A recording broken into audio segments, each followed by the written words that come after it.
Ya, kita memasuki hari keempat garis besar Romawi keempat. Kita perlu menikmati Kristus sebagai realitas kebebasan. Realitas kebebasan dan berkat Yobel perjanjian baru. Kebebasan adalah berkat Yobel perjanjian baru yang dilambangkan oleh dibebaskannya para budak di tahun Yobel. Kristus adalah realitas kebebasan. Jadi kita sedang membicarakan hari ini tentang kebebasan. Apakah kebebasan, saudara-saudari?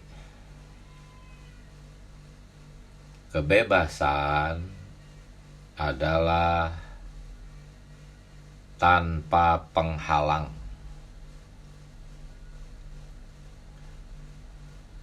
Kebebasan adalah, memang FKKP menyebutnya tuh tanpa penindasan. Nah, penindasan itu karena banyak penghalang. Ya. Jadi kebebasan itu adalah tanpa penghalang, saudara-saudari. Kita ingin ke sana, tidak ada yang menghalangi. Kita ingin ke sini, tidak ada yang menghalangi. Ya, pokoknya ingin kemana saja, tidak ada yang menghalangi. Tapi seorang budak itu seumur hidupnya terhalangi. Selalu dihalang-halangi. Ingin ini terhalangi. Ingin ke sana terhalangi. Tidak boleh kemana-mana sesuai dengan keinginan. Nah ini, jadi kebebasan itu tanpa penghalang, saudara-saudari. Kita kan kemarin sudah mendengar bahwa kata Yobel, ya, menurut terjemahan Mandarin, saudara kita mengatakan bahwa makna Yobel itu semuanya sesuai dengan maksud hati. Segalanya sesuai dengan keinginan hati. Inilah Yobel. Inilah kebebasan. Ya, hati ingin pergi kemana, ingin pergi kemanapun, tidak ada yang menghalangi. Ya, jadi kebebasan Yobel adalah semuanya sesuai dengan maksud hati, segalanya sesuai dengan keinginan. Tidak ada satupun maksud hati yang terhalangi. Tidak ada satupun keinginan hati yang terhalangi. Wah, luar biasa ya. Kita semua ingin seperti ini ya. Ya, maksud hati ingin pergi ke sana, maksud hati ingin pergi ke sini. Tidak ada yang menghalangi. Ya, maksud keinginan hati ingin pergi kemanapun, ingin apapun. Tidak ada yang menghalangi. Semuanya tercapai. Jadi kebebasan adalah tiada penghalang. Inilah Yobel, saudara-saudari. Semuanya sesuai dengan maksud hati. Segalanya sesuai dengan keinginan. Ya, definisi ini ditulis oleh saudara kita di bukunya yang berjudul Tahun Yobel. Ya. Inilah Kebebasan, Yobel, perjanjian baru. Nah, cuman pertanyaannya, ini tuh nggak sesuai dengan fakta dalam kehidupan kita. Walaupun kita sudah menerima Tuhan, kita ada di pemulihan Tuhan, kita ada dalam penghidupan gereja yang tepat. Faktanya, kita menemukan banyak penghalang. Kita tidak merasakan kebebasan. Kita seperti seorang budak, selalu dihalang-halangi. Maksud hati tidak tercapai, banyak penghalang. Keinginan hati tidak tercapai, banyak penghalang. Kenapa ini? Padahal kita sudah menerima Tuhan Yesus, percaya Tuhan Yesus, Tuhan sudah tinggal di dalam kita. Kita ada dalam penghidupan gereja yang tepat. Tetapi kita belum mengalami kebebasan Yobel, perjanjian baru. Oh Tuhan Yesus, kita menemukan ada banyak penghalang. Ketika kita berusaha mencapai keinginan hati kita, maksud kita, tujuan kita. Jadi pertanyaannya, bagaimana kita mengalami sesuatu kehidupan yang tanpa penghalang? Semuanya sesuai dengan keinginan hati, dengan maksud. Itulah makna Yobel, kan? Bagaimana cara mengalaminya? Bagaimana menyingkirkan semua penghalang itu, saudara-saudari?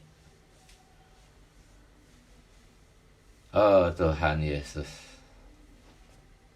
Nah, caranya adalah, saudara-saudari, kita harus memiliki maksud hati yang tidak dihalangi oleh Tuhan.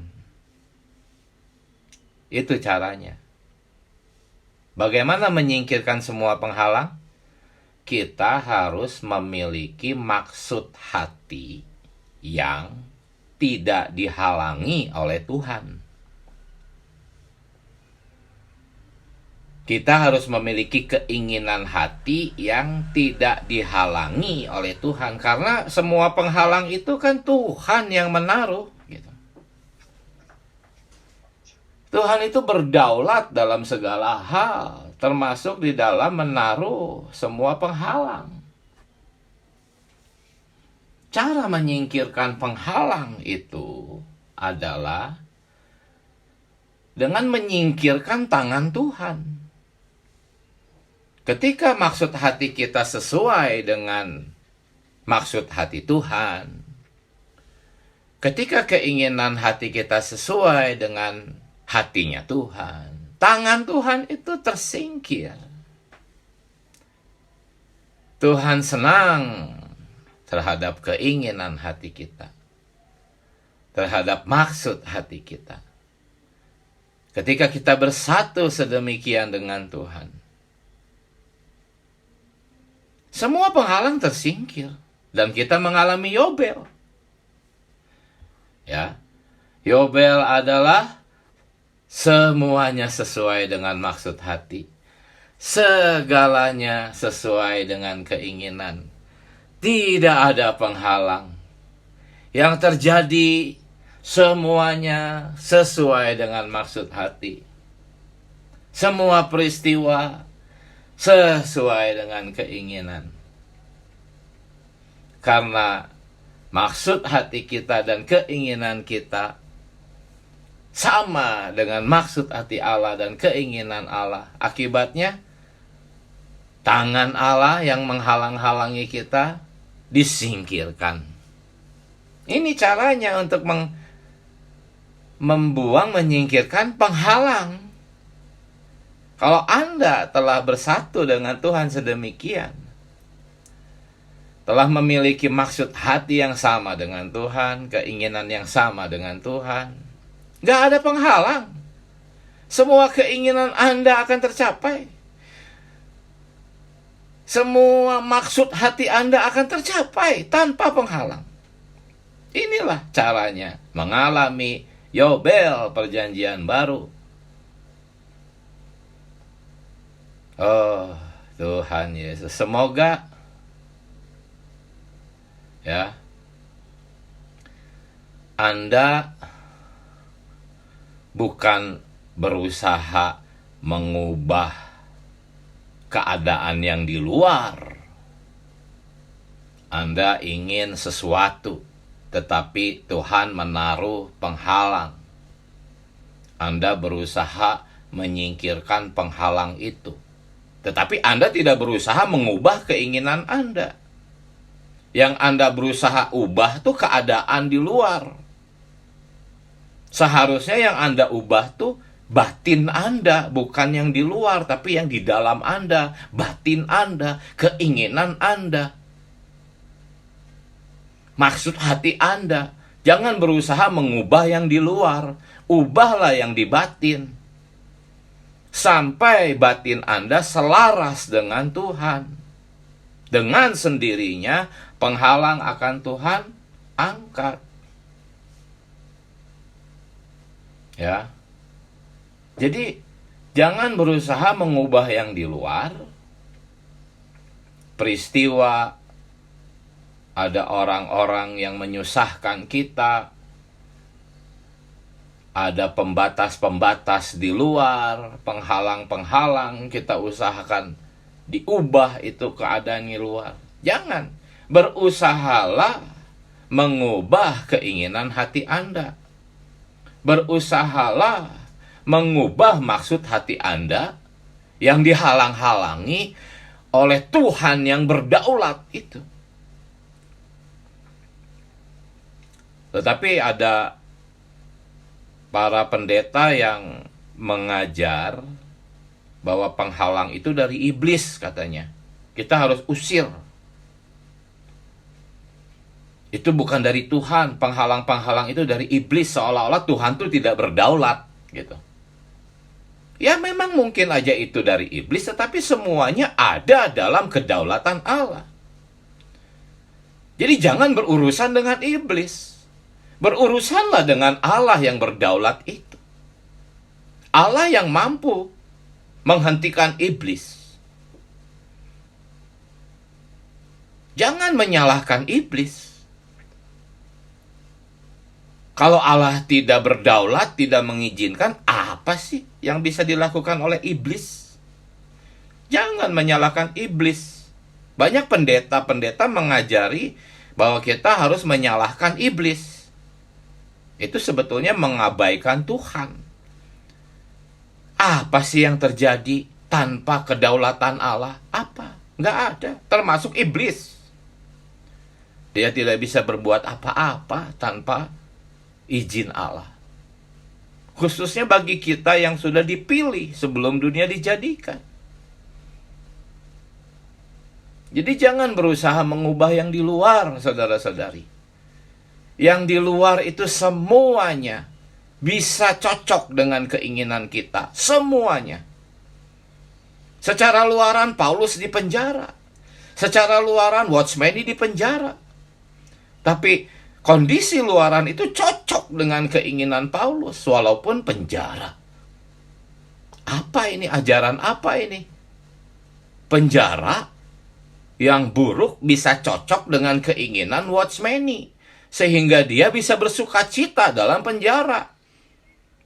Penjara itu cocok dengan keinginan Watchmeni, karena Watchmeni bersatu dengan Tuhan. Paulus bersatu dengan Tuhan. Keinginan Tuhan, keinginan Paulus.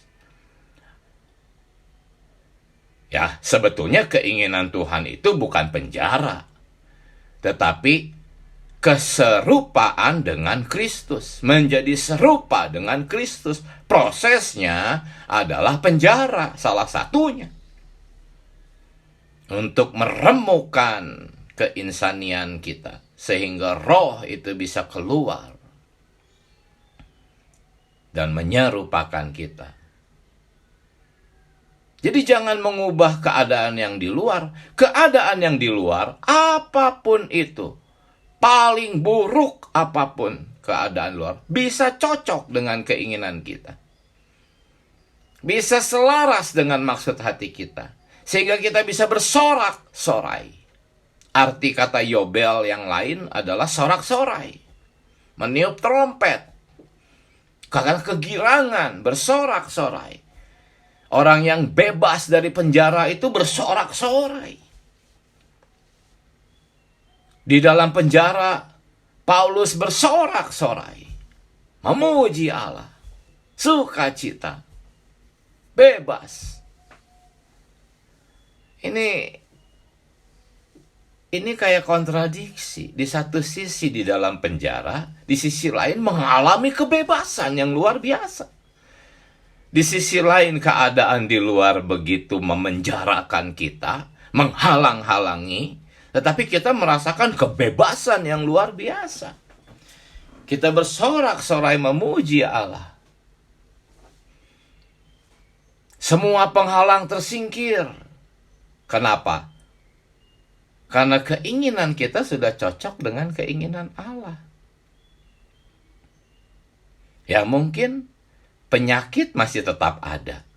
Itu nggak jadi penghalang lagi bagi kita. Keterbatasan ekonomi, kelemahan secara intelektual, kita mungkin bukan orang yang pintar, kita mungkin lambat dalam hal memahami sesuatu, kita mungkin tidak fasih berbicara, kita bukan golongan orang-orang berbakat, banyak kelemahan, tapi semuanya itu tidak lagi jadi penghalang. Sepenuhnya kita mengalami kebebasan dalam semua pembatasan. Pembatasan mungkin tetap ada, tetapi penghalang sudah tidak ada. Keinginan hati kita sudah tidak terhalang-halangi lagi. Karena keinginan hati kita sudah cocok dengan Tuhan. Tuhan ingin kita menjadi serupa dengan Kristus. Kita pun juga ingin menjadi serupa dengan Kristus. Tadinya kita ingin harta, ingin jabatan, ingin hidup mewah, ingin kaya. Lalu keinginan kita dirubah. Kita ingin menjadi serupa dengan Kristus. Ketika kita ingin menjadi serupa dengan Kristus, maka mana mungkin Allah menghalang-halangi kita. Malah Allah memberikan jalan yang lebar untuk kita tanpa penghalang. Karena keinginan kita adalah menjadi serupa dengan Kristus. Wah, pasti cepat itu kita mencapai itu. Nggak ada penghalang. Mana mungkin si Allah menghalang-halangi keinginan kita untuk menjadi serupa dengan Kristus. Jadi yang harus diubah tuh keinginan kita. Kehendak kita, maksud kita bukan mengubah keadaan yang di luar. Ketika maksud hati kita sudah diubah menjadi sesuai dengan maksud hati Tuhan, maka kita akan mengalami Yobel, kebebasan yang sejati. Inilah realitas kebebasan. Makna kata Yobel adalah semuanya sesuai dengan maksud hati. Maksud hati tidak lagi terhalangi karena sudah sesuai. Inilah saudara-saudari realitas kebebasan.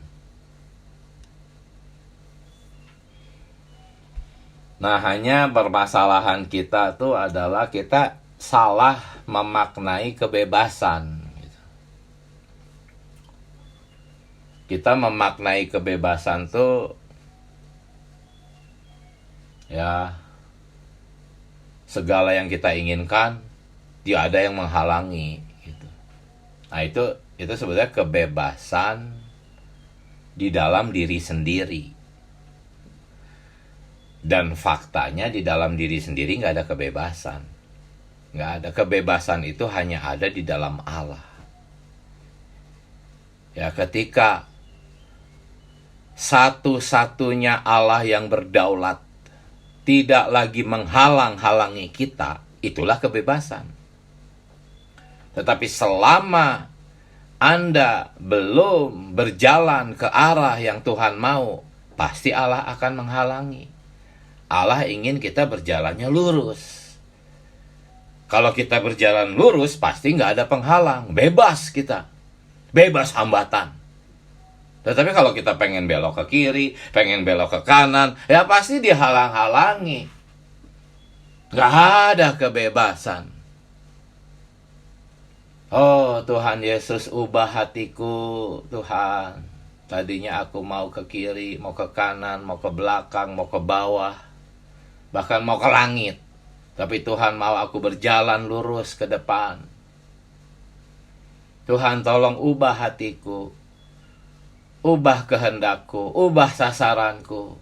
Jangan lagi ke kiri dan ke kanan. Ubah sasaranku menjadi lurus ke depan. Lalu Tuhan mulai memproses kita.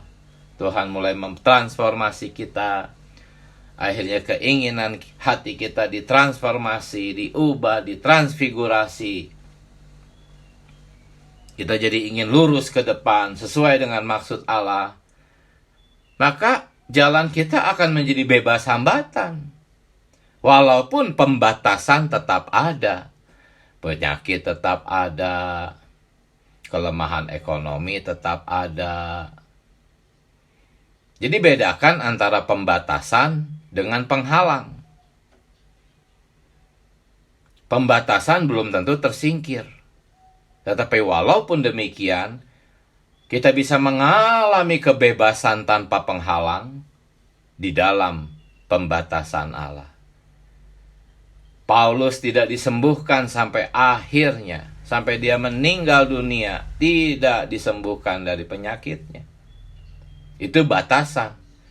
Sebetulnya pembatas itu adalah seperti pembatas jalan yang di kiri dan di kanan kita, supaya kita bisa jalan lurus, bebas hambatan. Oh Tuhan Yesus, hanya ada satu tempat yang bebas hambatan, yaitu jalan yang lurus. Di mana? Itu adalah Allah, di dalam diri Allah. Di dalam dunia, walaupun Anda sudah punya tabungan, deposito yang cukup untuk sisa umur Anda, orang-orang mengatakan dengan istilah kebebasan finansial, pensiun dini, tidak lagi punya hutang, bebas dari hutang, bebas dari penyakit. Semuanya itu tidak akan membuat Anda lega, puas. Arti dari kebebasan itu juga adalah puas. Kalau orang tidak puas, artinya dia masih belum mengalami kebebasan. Dan tidak ada kepuasan di luar Allah, tidak ada.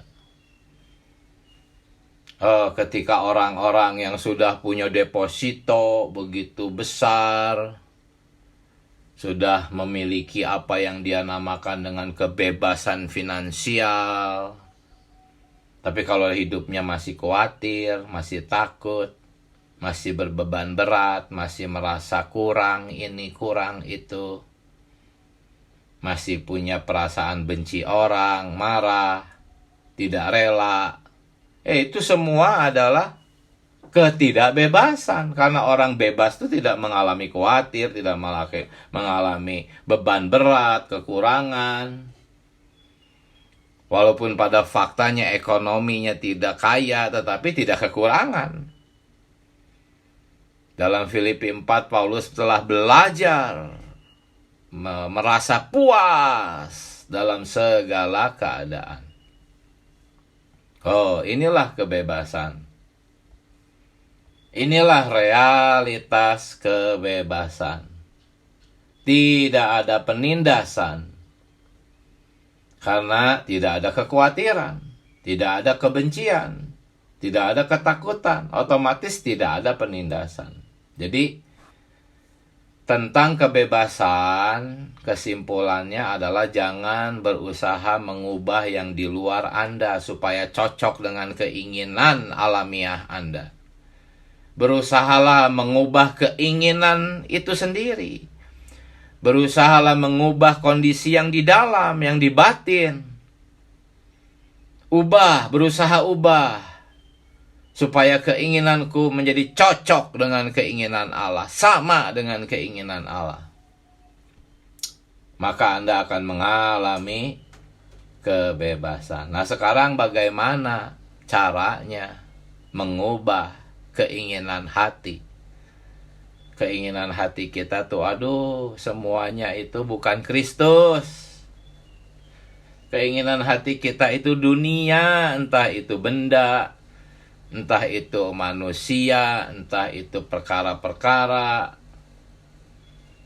Keinginan hati kita tuh seperti itu. Bagaimana caranya berubah? Bagaimana caranya diubah? Mengalami pengubahan batinia.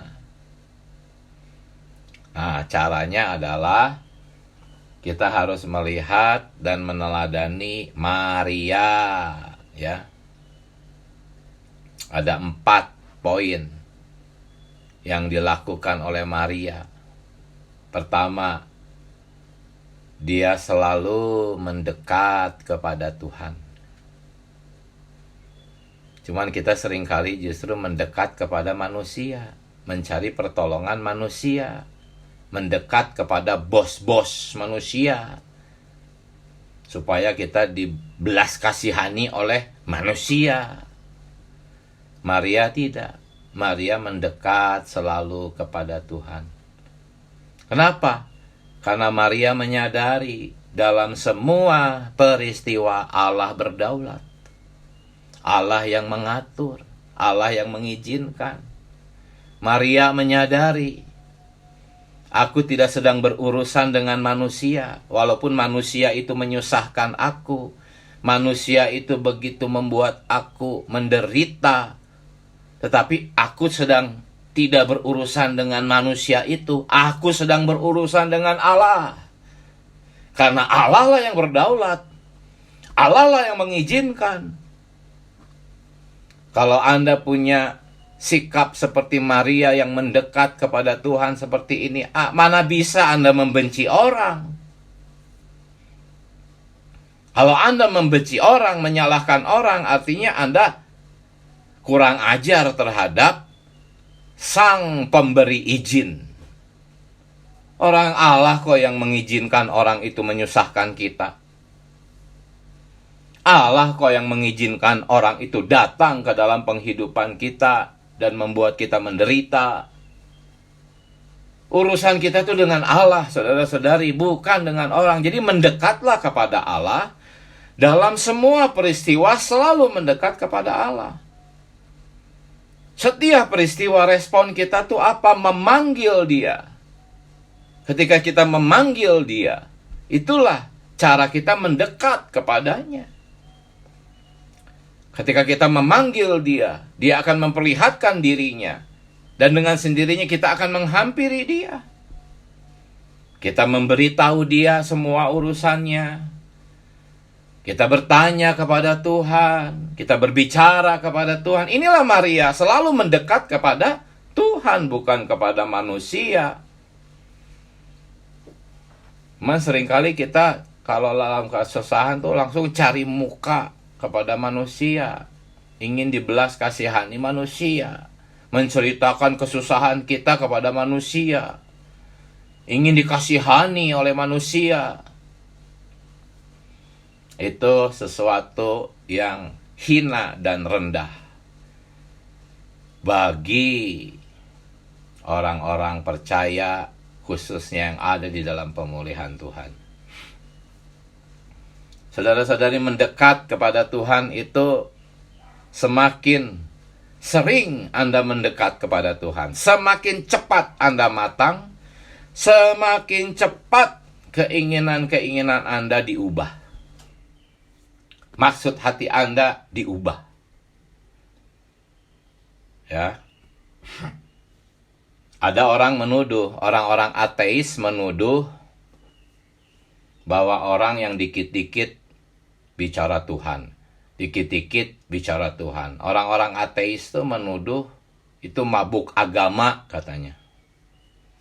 Akibatnya orang-orang yang mabuk agama kayak gitu tuh tidak mau berpikir, tidak mau belajar, pasrah aja kepada Tuhan. Itu tuduhan orang-orang ateis. Orang-orang ateis berkata agama itu kayak candu katanya. Apakah kita setuju? Ya kita setuju. Memang agama itu seperti itu. Tetapi di dalam pemulihan Tuhan, kita itu bukan sedang beragama. Kalau di dalam kekristenan, ya mereka sedang beragama. Kritikan-kritikan orang-orang ateis itu tepat. Kita pun setuju. Kenapa? Karena kita tidak beragama. Kita sedang mengontak Tuhan. Ada satu perbedaan yang besar antara beragama dengan mengontak Tuhan. Tuhan datang ke bumi bukan untuk memberikan agama Kristen. Tuhan datang memberikan dirinya sendiri, personanya. Kita sedang berurusan dengan satu persona. Kita tidak sedang berurusan dengan agama. Jadi kita setuju dengan orang-orang ateis itu. Ya. Dikit-dikit kita mengontak satu persona. Dikit-dikit kita memberitahu dia, bertanya kepadanya, berbicara kepada satu persona, bukan percaya doktrin-doktrin. Kalau orang-orang agamawan ya seperti itu, dikit-dikit mengutip doktrin, dikit-dikit mengutip prinsip, ajaran, dan sebagainya. Itu agama, kita bukan seperti itu. Kita bukan sedang berurusan dengan doktrin. Kita sedang berurusan dengan satu persona yang hidup. Ya. Aduh, sungguh kasihan lah kalau kita di dalam pemulihan Tuhan mentalnya mental agamawan. Hanya dengan doktrin saja, tapi tidak mengecap Tuhan sendiri. Tidak mengalami persona Tuhan. Tidak mengontak persona Tuhan. Ya sama, itu kritikan ateisme tadi berlaku bagi Anda. 1 Yohanes 4 ayat 9 dikatakan Allah mengutus anaknya supaya apa? Supaya kita hidup oleh Dia. 1 Yohanes 4 ayat 9 tidak mengatakan Allah mengutus anaknya supaya kamu beragama Kristen. Bukan. Allah mengutus anaknya supaya Anda hidup olehnya. Ini bukan satu kehidupan beragama. Ini tidak pernah diajarkan di dalam agama. Dunia kekristenan yang sudah merosot menjadi agama tidak pernah mengajarkan bagaimana kita hidup oleh persona Tuhan. Bagaimana kita memperhidupkan Tuhan. Bagaimana Tuhan telah menjadi hayat kita. Nggak ada ajaran-ajaran ini di dalam kekristenan yang telah merosot menjadi agama. Jadi yang pertama, Maria mendekat kepada Tuhan. Ya, ini bukan perkara agama, ini tentang satu persona. Semakin terus-menerus kita berada di dekat Tuhan, kita akan diinfus oleh diri Tuhan sendiri, dan kita akan mengalami pengubahan. Keinginan hati kita diubah, maksud hati kita diubah. Kemudian yang kedua, Maria merendahkan diri. Merendahkan diri itu bukan menghina diri. Kita menghargai diri karena diri ini adalah ciptaan Tuhan. Merendahkan diri itu bukan menghina diri sendiri, tetapi apa? Meniadakan diri sendiri, mengabaikan kemampuan diri sendiri. Kenapa? Alasannya apa? Karena ya tadi, kita memiliki satu persona, bukan satu agama. Satu persona, bukan satu ajaran. Yang Tuhan tinggalkan itu adalah personanya, dirinya. Ya, sehingga diri kita harus diabaikan, diri kita harus ditiadakan. Itulah makna Maria merendahkan diri.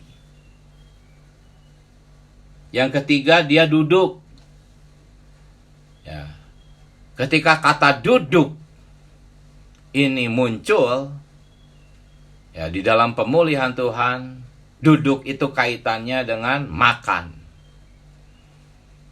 Ya, Maria itu sebetulnya sedang makan Kristus, makan firman-Nya. Karena itu yang nomor 4 dikatakan Maria itu menikmati firman-Nya.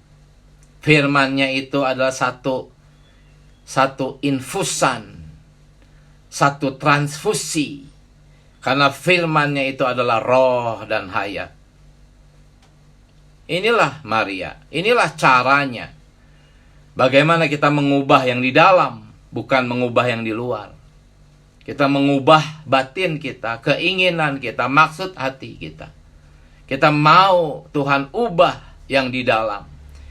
Sehingga ketika maksud hati kita, keinginan kita, semuanya sudah cocok, selaras dengan Tuhan, maka otomatis tidak ada lagi penghalang. Nggak mungkin Tuhan menghalang-halangi kita. Berlari-lari menuju sasaran. Nggak mungkin, karena sasarannya memang itu keinginan Tuhan. Kok sasarannya sasaran Tuhan kok. Oh Tuhan Yesus, saudara-saudari, pada akhirnya pagi ini yang Tuhan mau adalah Kristus menjadi satu-satunya kepuasan kita. Kristus menjadi satu-satunya penolong kita. Kristus menjadi satu-satunya penghiburan kita. Apapun peristiwanya, mendekat kepada Tuhan. Duduk di kaki Tuhan. Rendahkan diri. Nikmati firman Allah.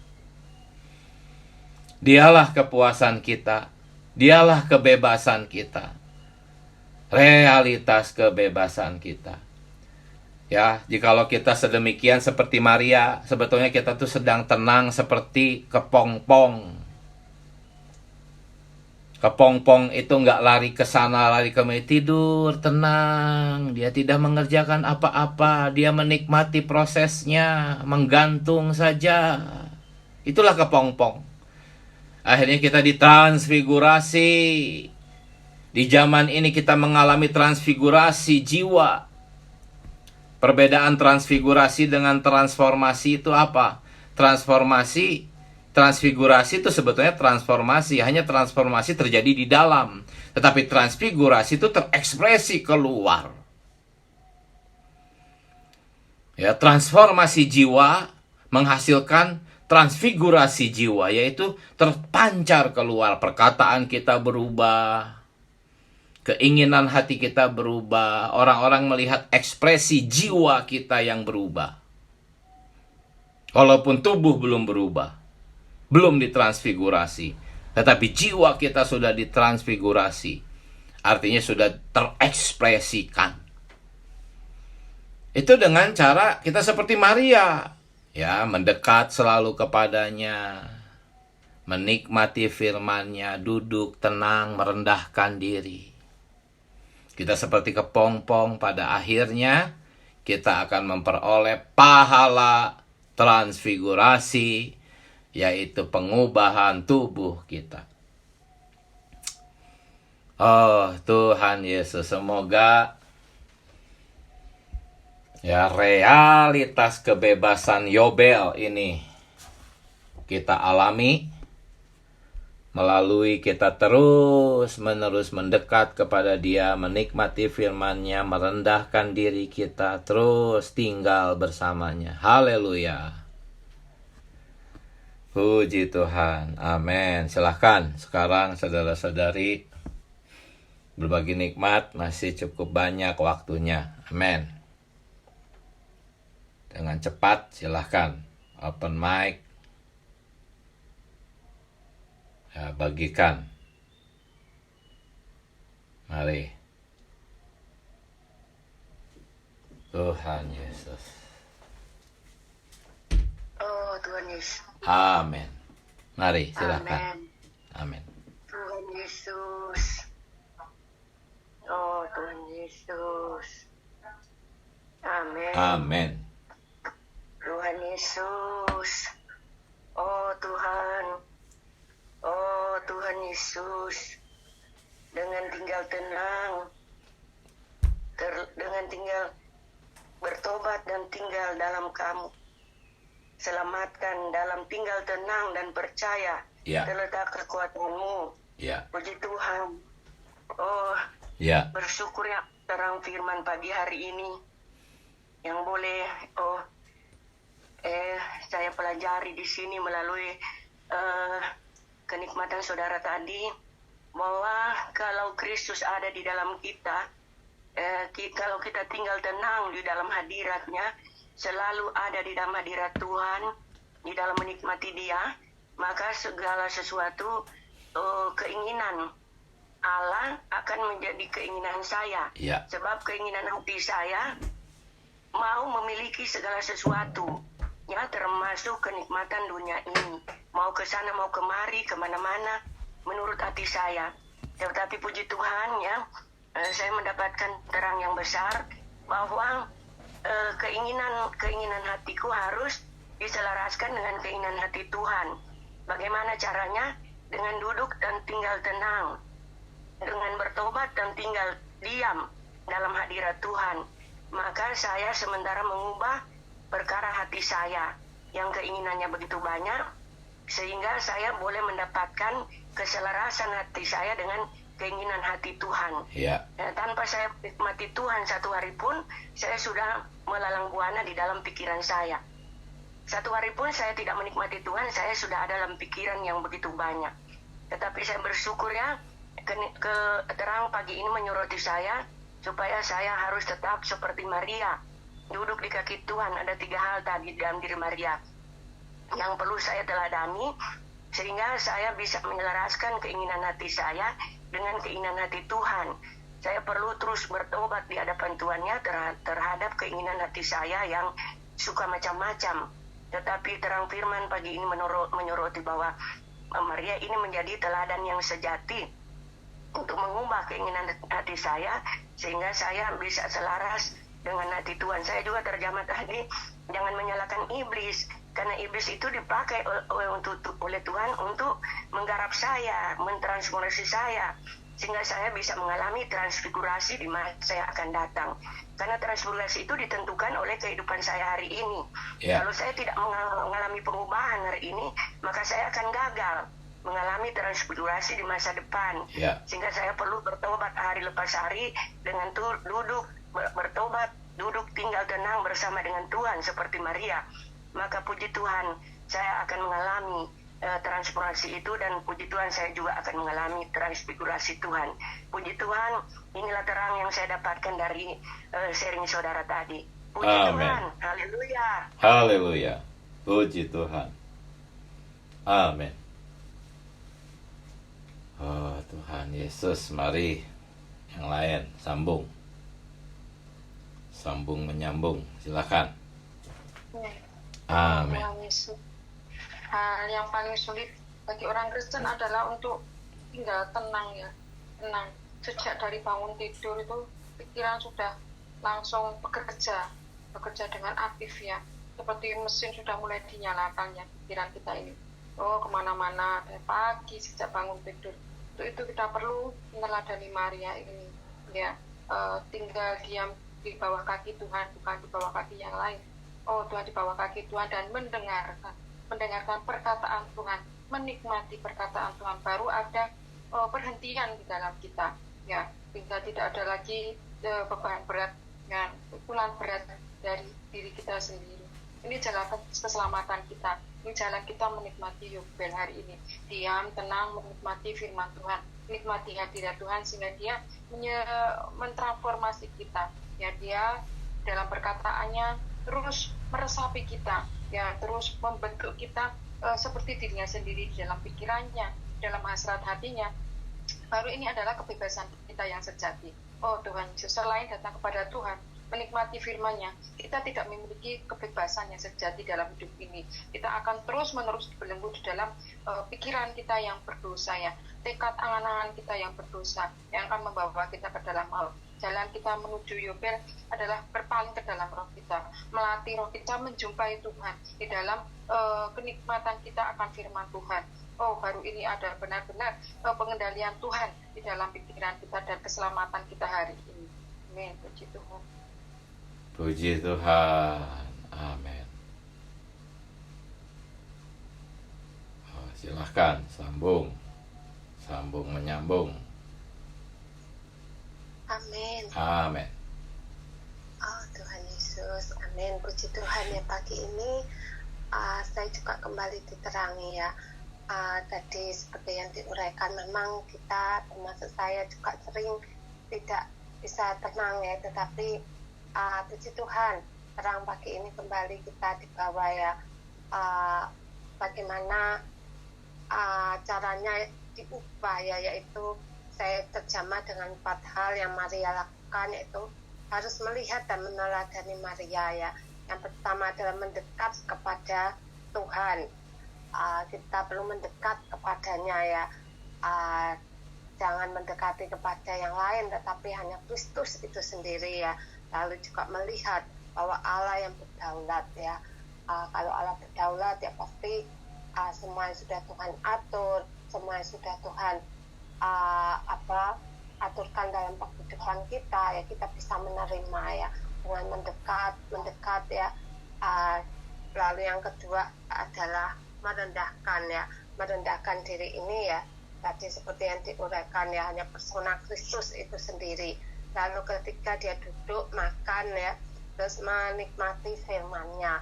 Nah, ini juga menjadi dorongan saya pagi ini untuk terus datang mendekat kepadanya, sehingga dapat diubah ya dalam pikiran, emosi, sehingga tidak lagi ada keinginan-keinginan yang lain ya, ada keselarasan ya, seperti tadi Rasul Paulus, meskipun dia di penjara, dia tetap ada sukacita karena memang dia sesuai ya dengan kehendak Allah, dan dia pun juga tidak masalah ya. Nah, ini pun hari ini menjadi latihan kita ya, kita terus ada keselarasan ya, tentunya ya diri kita terus berlatih ya, mendengarkan seperti Maria tadi, mendekat kepadanya. Amin. Puji Tuhan. Amin. Puji Tuhan. Mari silahkan, masih ada waktu. Tuhan Yesus.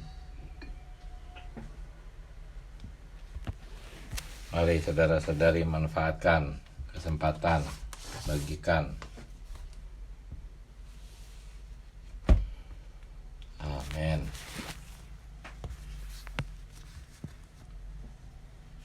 Tuhan Yesus.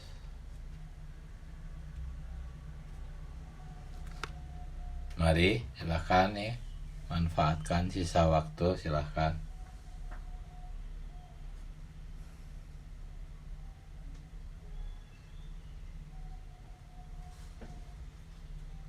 Oh Tuhan Yesus.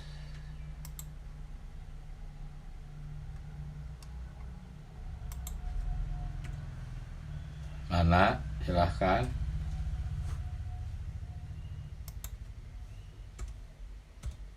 Mana lagi?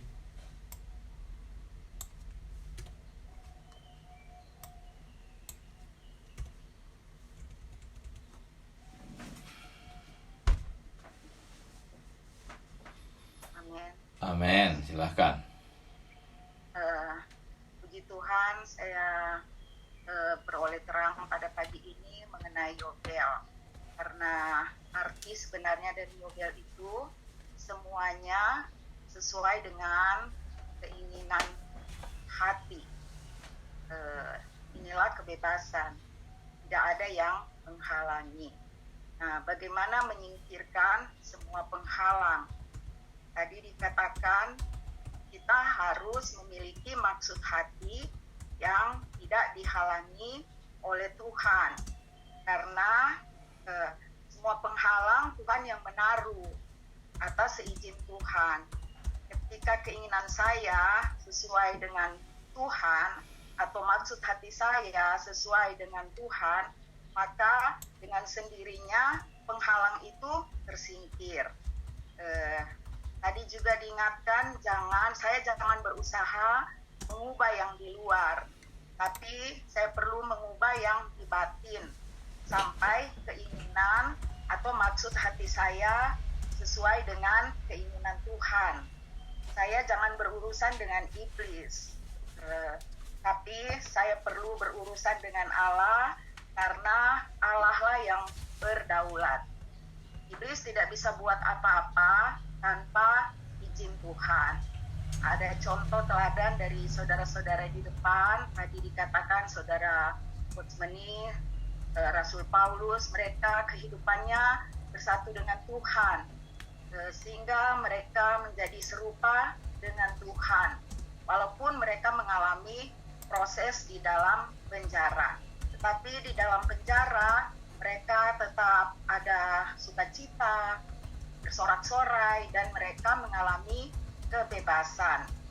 Walaupun saat ini mungkin di antara kita ada banyak pembatasan, ada penyakit, ada masalah-masalah ekonomi, ada banyak hal kita masih dalam kelemahan, tetapi kalau hati kita sudah sesuai dengan keinginan Tuhan, kita menjadi serupa dengan Kristus, sehingga tidak ada lagi penghalang, karena Allah tidak mungkin menghalangi, sehingga kita boleh mengalami Yobel. Inilah realitas kebebasan.